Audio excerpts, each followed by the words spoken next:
Barangay Ginebra, George King mga bro ipapalit kay Justin Brownlee at Troy Rosario aabot pa kaya sa quarterfinals.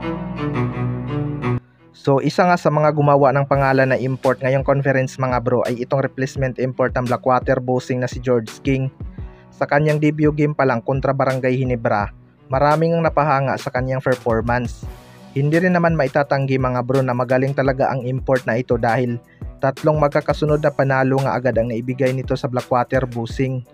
Hindi nga lang sila nakapasok ng playoffs dahil sa nangyaring quotient system.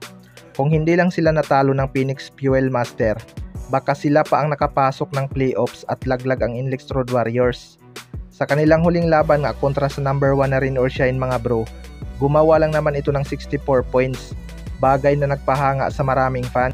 Dahil nga sa nangyari kay Justin Brownlee mga bro, maraming ang may gusto na kunin na lang daw ito ng Barangay Ginebra dahil hindi pa nga ito nakaalis ng bansa at tapos na rin naman ang kanyang stint sa Blackwater bossing dahil laglag na nga sila.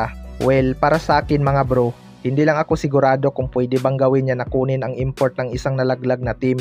Pero ang nasisigurado ko ay hindi papalitan si Justin Brownlee dahil healthy naman ito at tiwala naman si Coach Tim ko na kaya ni Justin Brownlee tulungan ang Barangay Ginebra na masilat ang Meralco Bolts na alam nating liyamado sa match-up na to. Sa kabilang banda naman mga bro, Troy Rosario aabot pa kaya sa quarterfinals. Ito nga Barangay Ginebra ay siguradong mahihirapan sa Meralco Bolts mga bro.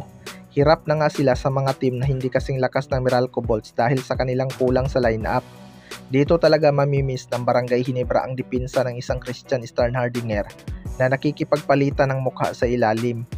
Yes, nandyan naman si Japit Aguilar at gumaganda nga ang kanyang performance. Pero kung titingnan natin ang kanyang stats kapag nakalaban niya ang mga team na may mga legit big man, hindi nga ganun kalaki ang kanyang impact. Kaya isa nga sa mga tinitingnan ng lahat ngayon mga bro ay itong posibleng paglipat ni Troy Rosario.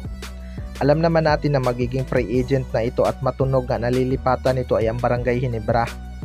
Well, para sa akin mga bro, malaking addition talaga itong si Troy Rosario kapag nakuha nila ito dahil magiging deep na nga itong bench ng Barangay Ginebra. Maganda nga ang inilalaro nitong si Troy Rosario sa Barangay Ginebra mga bro.